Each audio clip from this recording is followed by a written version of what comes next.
Irmãos, eu quero dividir com vocês um salmo muito conhecido. Esse é o salmo que eu me arrisco a dizer que é o salmo mais conhecido da Bíblia. Ouso dizer que tem gente que recita ele do primeiro ao último versículo sem ler. Eu já vi esse versículo aberto em carros, em casas, em santinhos de geladeira, em caminhões, traseiras de caminhões. Muito conhecido, que é o Salmo 23. O Senhor é o meu pastor, e nada me faltará. Ele me faz repousar em pastos verdejantes. Leva-me para junto das águas de descanso, as águas tranquilas. Refrigera minha alma.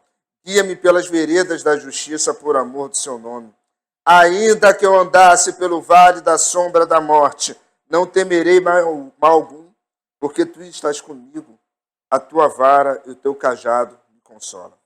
Preparas uma mesa na presença dos meus inimigos. Unge minha cabeça com óleo e meu cálice transborda. Bondade e misericórdia certamente me seguirão todos os dias da minha vida, e habitarei na casa do Senhor para todo sempre. Tem gente que sabe isso de cor e salteado. Quantas vezes você não leu sobre esse salmo, já ouviu sobre ele? Mas tem muita gente que conhece Salmo 23, pastor do Salmo 23, mas não sabe quem é esse pastor verdadeiro. O Senhor é o meu pastor. Aqui já começa com um pronome possessivo. E a minha pergunta é, você tem tratado Deus como? Como seu Deus, como seu pai, como seu pastor? Quando Davi escreve isso, Davi está tomando como posse aquilo que, por muitos e longos anos, eu vejo gente não tomando isso. Algumas pessoas sobem, pegam o microfone para falar que conhece Deus de fulano, Deus de ciclano, Deus que trabalha na vida de Beltrano, Deus que faz isso, Deus que faz aquilo. Mas o seu Deus, o que ele tem feito na sua vida? O que ele tem gerado, o que ele tem brotado, o que ele tem germinado, para que você colha. Nós falamos sobre isso na quinta-feira. O que você tem visto como pastor? Quem é o seu pastor? Quem é o pastor do Salmo 23? E diz que ele é o meu pastor e nada me faltará. E se nada me faltará, por que eu estou desempregado? Se nada me falta, por que falta comida? Deixa eu te contar um segredo.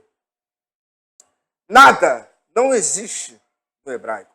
Essa palavra nada não existe no hebraico. Quando você vai ler o original, vai dizer que o Senhor é meu pastor e ele me farta, ou ele não me falta. O mais conhecido é como ele não me falta. Então, se tem a adversidade, eu sei que ele não vai me faltar.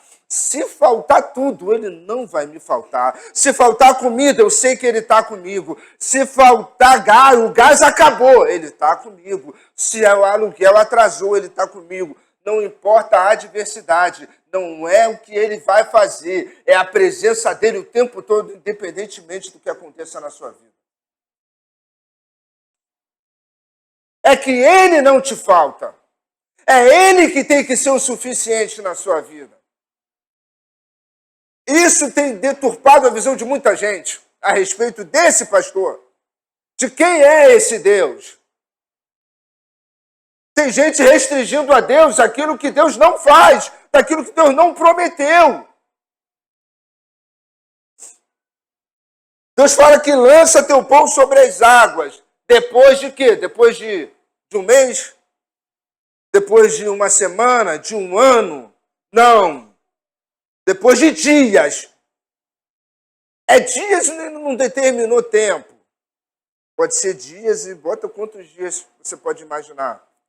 Então, se a sua fé lhe permite lançar um pão sobre a água de Deus, não é no teu tempo, não é você dando alguma coisa, não é você barganhando, não é você falando, Deus, eu vou fazer isso para o Senhor fazer aquilo. Não. Deus não é negociador. Deus estabeleceu tudo aquilo que é necessário na sua palavra. Somos nós que precisamos fazer a nossa parte.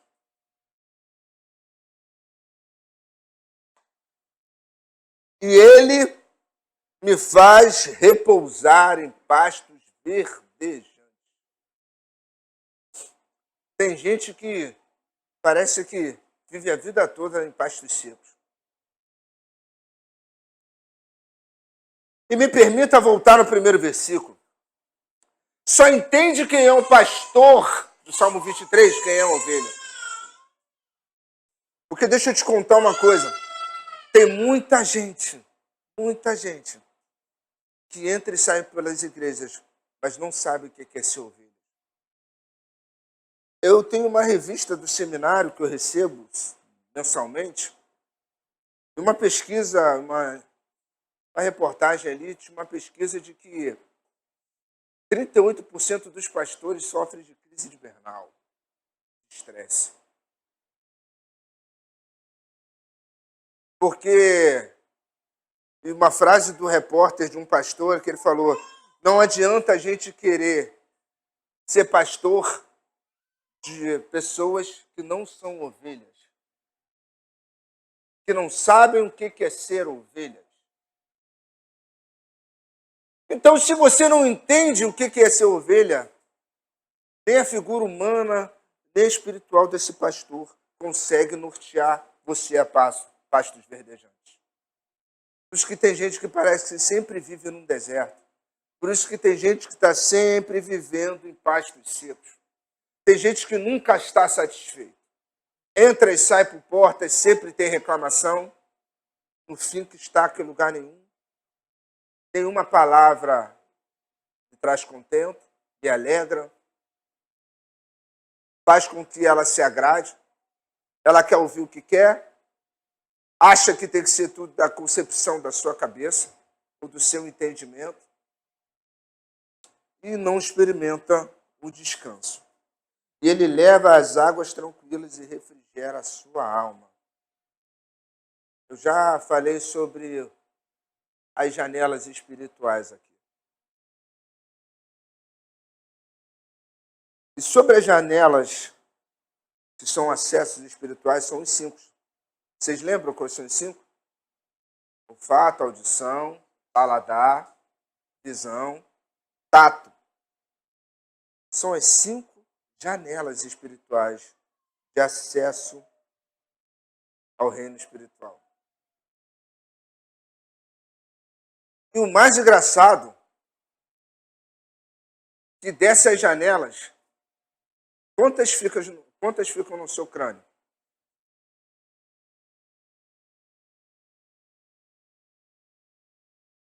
Quantas ficam no seu crânio? 4.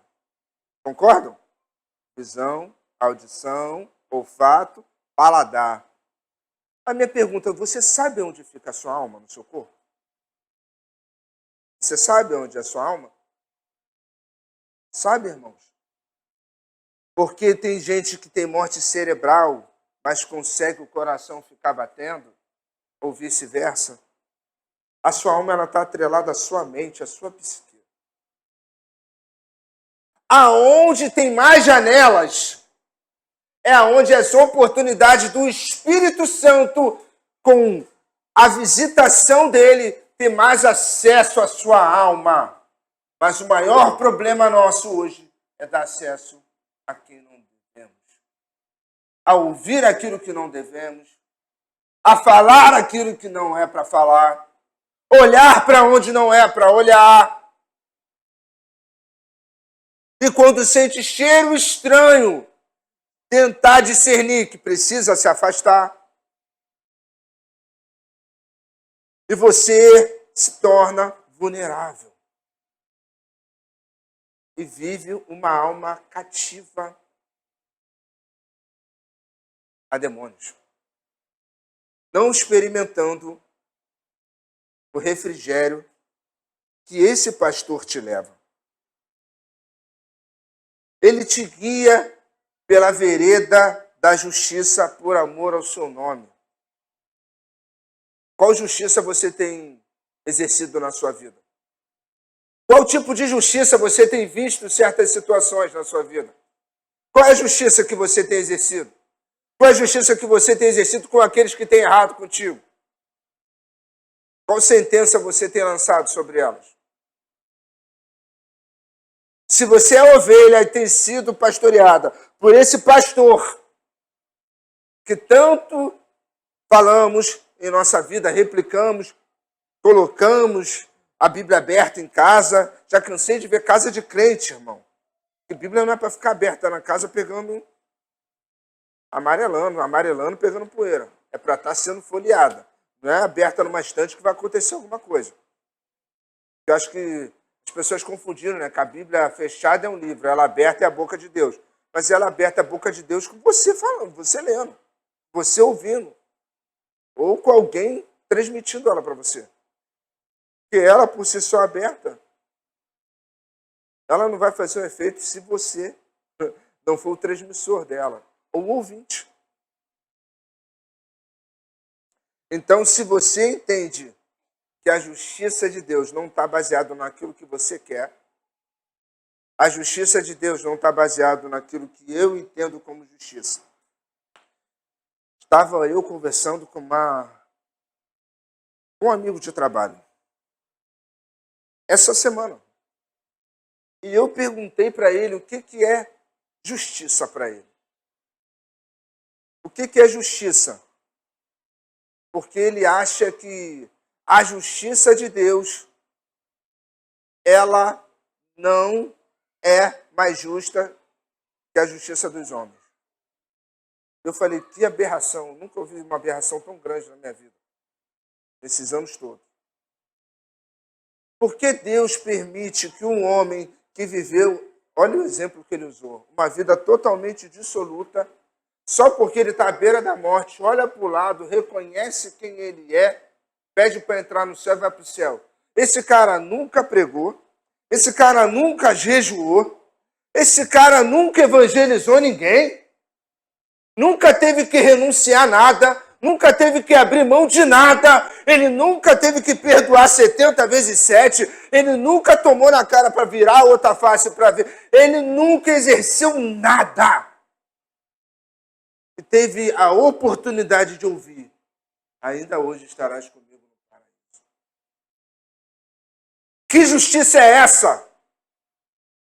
Que justiça é essa que se o camarada estiver na beira da vida e da morte, ele fala assim, eu quero ele, eu quero Jesus. Mas ele não vai pagar pelos erros dele? Que justiça é essa que não paga? Eu perguntei para ele, alguém foi para a cruz para pagar um preço. Alguém foi para a cruz para pagar um preço. E eu perguntei para eles, com todos os erros que você cometeu na sua vida, você já pagou metade deles? Você realmente, como homem, se você fazer um peso, uma avaliação de vida, você acha que você era merecedor de viver tudo o que você vive com os erros que você já cometeu? Mas eu nunca matei ninguém, não estou dizendo sobre isso. Eu só estou te perguntando se a sua justiça pende a se avaliar, a colocar você em xeque. Colocar a sua medida e saber se você vai encontrar em falta, se encontrar de falta. Infelizmente, irmãos, tem gente que não entende a justiça de Deus. Você nunca vai entender. Porque não depende de nós. O coração do Pai é diferente. Paulinho bem disse aqui, tudo que você planta, você... A gente falou sobre isso na quinta-feira. Vou perguntar de novo. O que Adão plantou?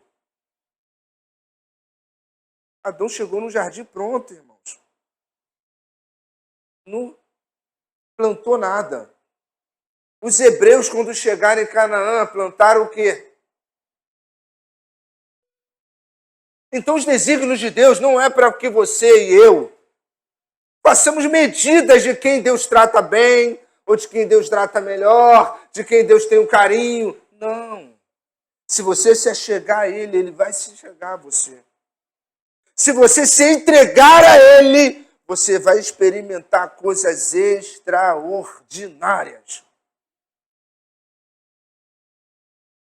E ainda que eu andasse pelo vale da sombra da morte, não temerei mal algum, porque tu estás comigo, a tua vara e o teu cajado me consolam. Deixa eu te perguntar, irmão, a vara consola quem está morto? Ou seja, você pode passar pelo vale da sombra da morte. Tem gente que passa por lá e volta, e mesmo assim não tem a responsabilidade pelo milagre e pelo livramento que viveu. Uma das melhores coisas é você não ter responsabilidade sobre o seu milagre. Tem gente que experimenta milagres o tempo todo e não dá valor para isso. Ainda que eu passasse pelo vale da sombra da morte, o cajado dele é o que te consola. A minha pergunta, tem coerência você estar no vale da sombra da morte e ainda ter cajado para ser consolado? E a vara? Vou te fazer uma pergunta. Fazer uma pequena analogia. A sua criança, uma criança, vamos dizer que o vale da sombra da morte dessa criança seja cair. Ela caiu, se ralou todinha. O pai vai consolar ela fazendo o quê? Com vara? Com cajado? Vai fazer o quê? Vai cuidar, vai tratar. O álcool. O metiolate parou de arder. Mas é interessante que Davi escreve ainda que eu ande pelo vale. E o mais engraçado é que o vale não está sobre ele. Ele está andando sobre o vale. Então tem vezes que Deus vai te levar, e eu já falei sobre isso. Tem gente que precisa entender que quando você está em alguma situação, quem te levou até lá? Porque eu volto um passo atrás do que eu falei na quinta-feira. O Espírito de Deus levou Jesus para onde, irmãos? Para o deserto. Satanás levou Jesus para onde? Para o monte. Entende, irmão? Nem todo mundo que está no alto foi levado por Deus. Nem todo mundo que se elevou, que chegou a um lugar alto, foi levado por Deus. Tem vezes que Deus vai te levar para situações para te fazer mais forte. Tem vezes que Deus vai tirar de você pessoas para te fazer mais forte. Vai te afastar de pessoas para te fazer mais forte. E você tem andado. E tem gente que não olha para a tua vida e fala assim, como é que pode? Está tudo ruim, mas está rindo. Está tudo ruim, mas ainda continua indo para a igreja. Continua mais crente.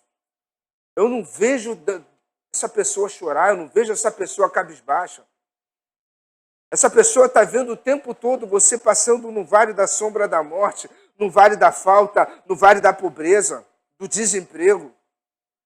Mas mesmo assim, quando você tem a vara e o cajado que o consola, que você sabe que o teu pastor não lhe falta em situação nenhuma situação, você pode ter certeza que, independentemente do lugar que você se encontrar, ele vai estar contigo.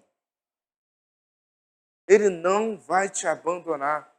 Ele não te deixa. Preparas uma mesa diante de mim, na frente dos meus adversários. Irmãos, entender o que Davi escreve aqui é poético, é bonito, é uma coisa linda. Mas Davi, ele não está falando sobre preparas uma mesa que todo mundo vai olhar e vai ver a minha vitória, que todo mundo vai sentar no chão, eu vou sentar na cadeira, eu vou comer, e todo mundo vai comer da migalha que cai da mesa. Não Não, que ele vai estar no palco e você vai estar na plateia, tem que me aplaudir. Isso aqui não foi o que Davi escreveu, irmãos. Unge minha cabeça com óleo e meu cálice transborda. Deixa eu te falar uma coisa. A ovelha é um dos animais mais frágeis que existe. A ovelha é míope. A ovelha não enxerga direito. E o pastor pega com o cajado e atrás de volta. Eu preguei sobre isso, sobre a ovelha perdida, quando eu falei do filho pródigo, que tem um hino muito bonito, né, irmãos? Ele deixou, eram 100 ovelhas, e ele deixou para resgatar uma. A ovelha pode se perder sim, mas ela precisa ser o quê? Ovelha. Tem gente que nem é ovelha, é só um filho que tira proveito do pai. E quando ele tira proveito do pai, ele vai embora. Mas a Bíblia, em momento algum, disse que o pai arredou o pé para ir atrás dele.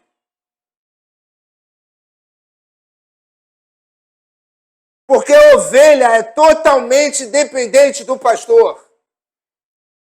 E uma das situações, um dos inimigos da ovelha é a mosca. Você sabia? Que se a mosca colocar algum inseto, algum ovo, a ovelha ela não consegue, ela não é igual o cão que ela tira, mexe, não. Ela começa a bater a cabeça. Ela começa a querer tirar a sua própria vida. E um dos métodos de pastores que a gente vai analisar, que quando o rebanho ele está muito agitado, e se tem enfrentamento com as ovelhas, enfrentamento da ovelha é bater cabeça com cabeça. O que o pastor de ovelha faz? Ele coloca óleo sobre ela. Então, quando elas batem a cabeça, elas deslizam. Não cria atrito. Tem vezes que tem gente que está precisando disso. Não criar tanto atrito. Para onde ela olha, ela vê algum defeito. Para onde ela olha, ela quer julgar. Para onde ela olha, ela quer avaliar. Ela quer dar a opinião. Ela quer expressar alguma coisa. E não está sendo ovelha. Porque aquele que muito observa as ovelhas do lado, não está sendo ovelha, irmão, porque a ovelha é míope. Por isso que a ovelha, ela ouve a voz. É enfatizado sempre ela ouvindo a voz do seu pastor. A minha pergunta é, a sua vida tem sido regida por esse pastor?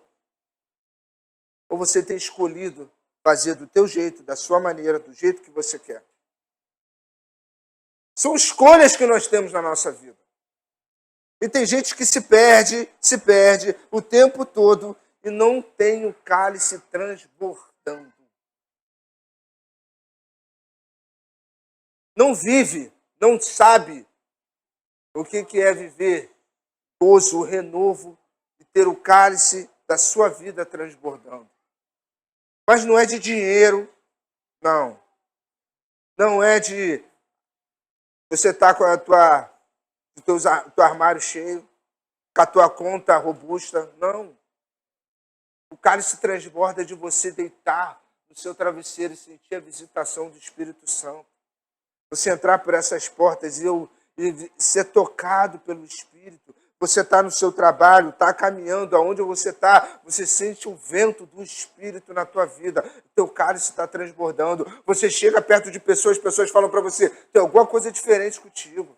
Eu estou sentindo algo diferente. Tu chegou no ambiente, o ambiente ficou mais leve, mudou.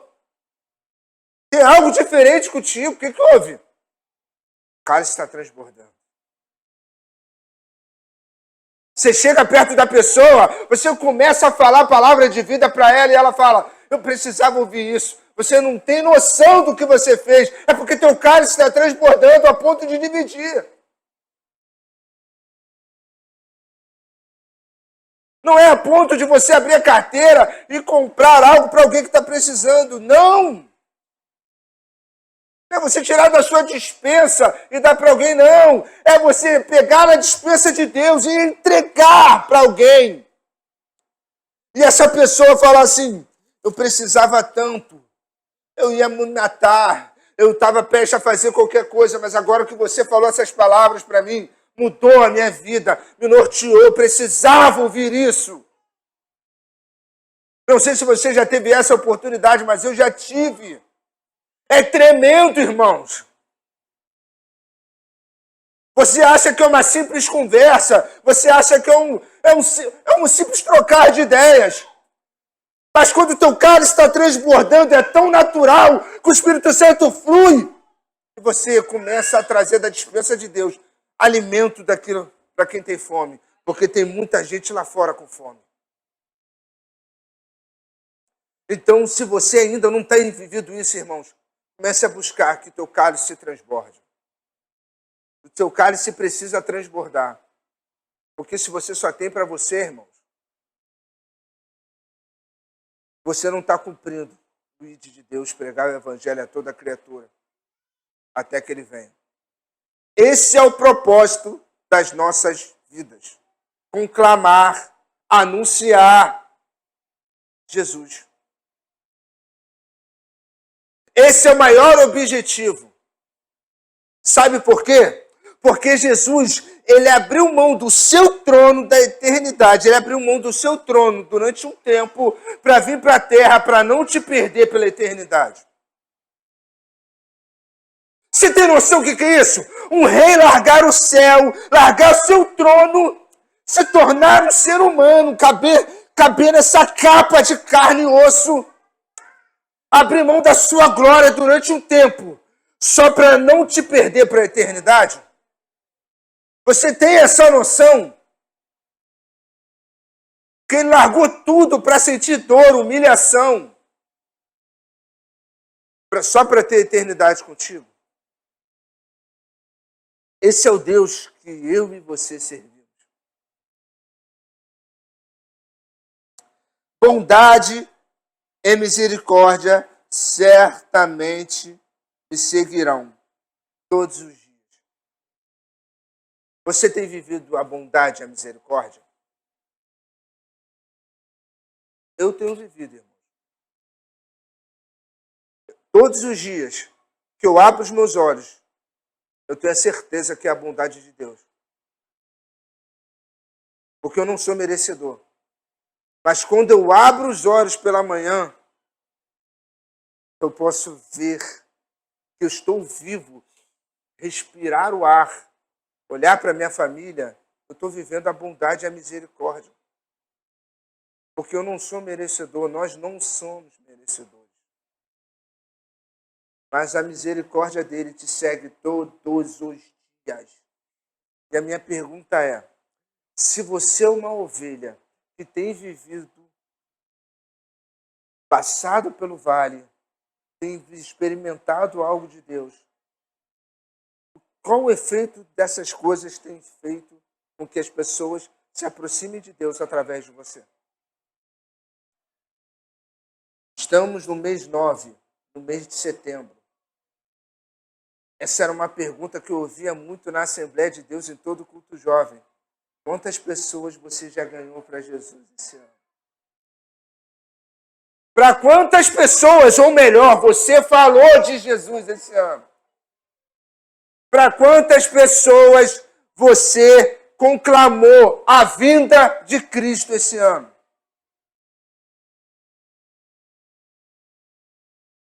Faltam 3 meses para acabar o ano. Ainda dá tempo. Dá tempo de alguém ouvir. E deixa eu te contar um segredo. Tem gente perto de você.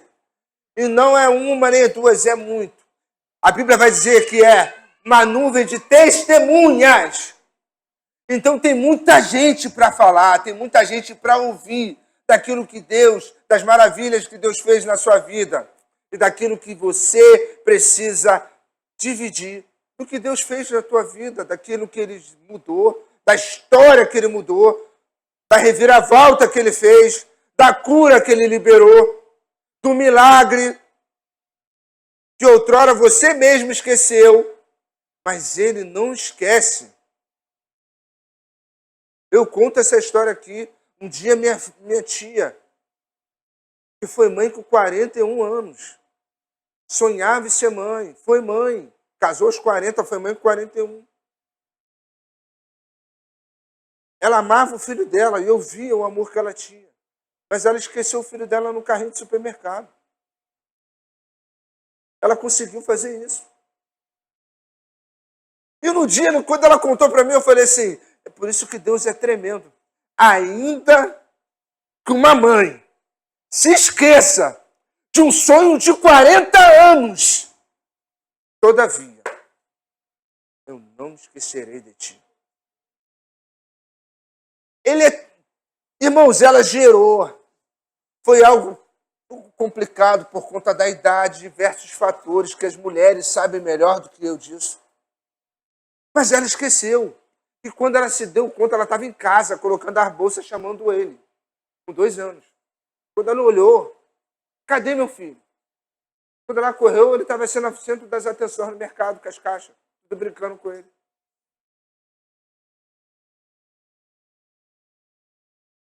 E eu achava que isso era algo que é difícil. Você vê na televisão, esqueceu a criança dentro do carro, esqueceu.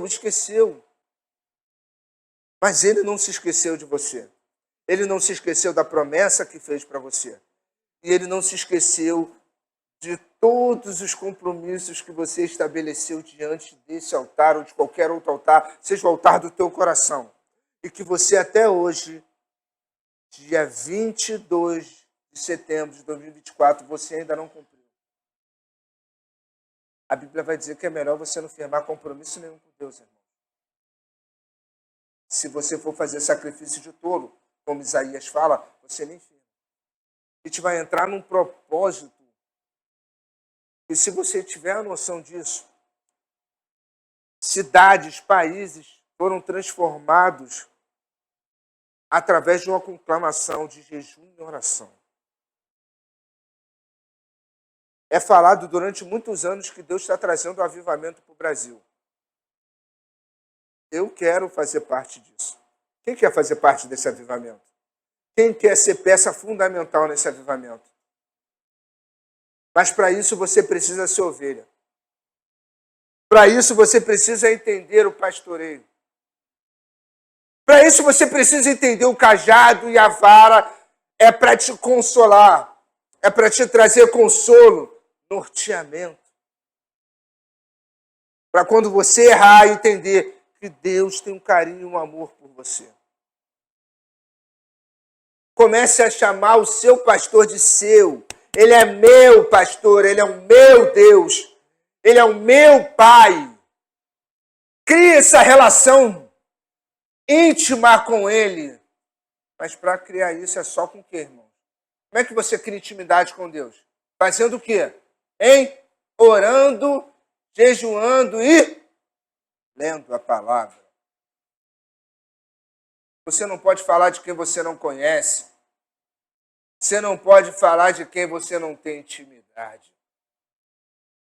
E tem muita gente que é pega de surpresa porque não conhece o Deus que você é. São pegas com perguntas peculiares das quais não sabem responder.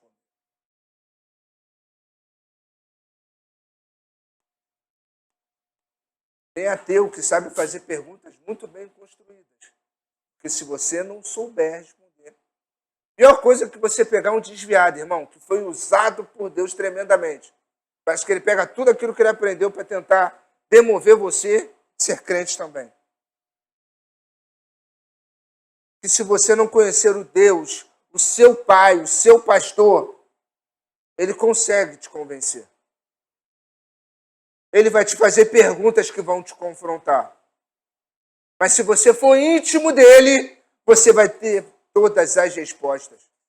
Foi assim com Jesus. O próprio Jesus nos ensinou isso. Ele conhecia o Pai. E todas as vezes ele dizia, o meu Pai. Então, se você ainda conhece esse pastor de Salmo, comece a viver uma intimidade com ele. Comece a se aproximar dele. Comece a entender quem esse pastor é, o que ele quer para a tua vida, o que ele tem para o teu ministério, o que ele realmente tem para você. Porque se ele é o seu pastor, ele vai estar sempre com você, independentemente da situação. Quantas das vezes eu já ouvi, se Deus, ele não faria isso, porque Deus levou, porque Deus fez isso, porque Deus me deixou assim, porque Deus me deixou assado, por quê? E quanto que a pergunta correta é para quê? Para quê? Qual é o aprendizado? Para que ele está fazendo isso contigo? Por que ele tirou? Por que ele te trouxe? Por que ele te deslocou? Por que ele te mudou? Por quê? Não, para quê? Para onde ele quer me levar? Para que aconteceu isso? Para onde eu preciso olhar? O que eu preciso rever, reaver, mudar, ressignificar? Que é a palavra da moda. O que significa, irmãos? Para que você possa habitar na casa do Senhor para sempre. Ele foi fazer a morada, mas só vai habitar para sempre nessa morada quem entendê-lo como pastor.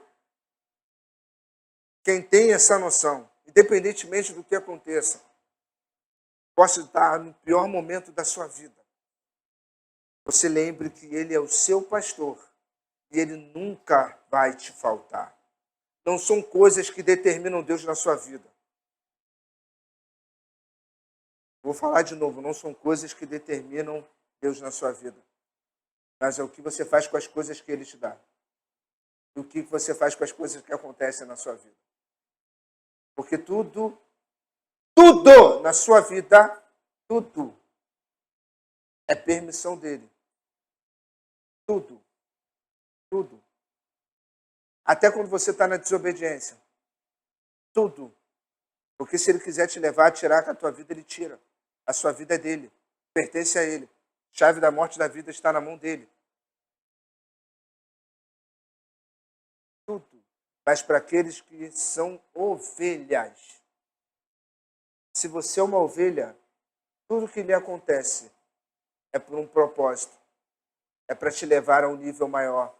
É para te dar medidas eternas. Para te nortear, te fazer mais forte. Eu não sei até onde Deus tem te levado. Mas eu tenho certeza de uma coisa, ainda você está no raso. Deus quer te levar mais fundo. Deus tem algo mais profundo contigo. Aproveita esse momento em que vamos estar dando início a um ciclo, irmãos, determinante para romper tantas coisas na sua vida, para você romper várias áreas da sua vida. Aproveita esse tempo para você mergulhar. Mas mergulhe de verdade. Comece a fazer coisas diferentes para experimentar o extraordinário de Deus na sua vida. Para que você possa ter testemunhos maravilhosos. Para que você possa entender que tudo que você viveu até hoje em Deus não é nada perto daquilo que Ele ainda pode fazer. Daquilo que Ele ainda vai fazer. Mas só depende de você. Se coloca de pé nessa noite.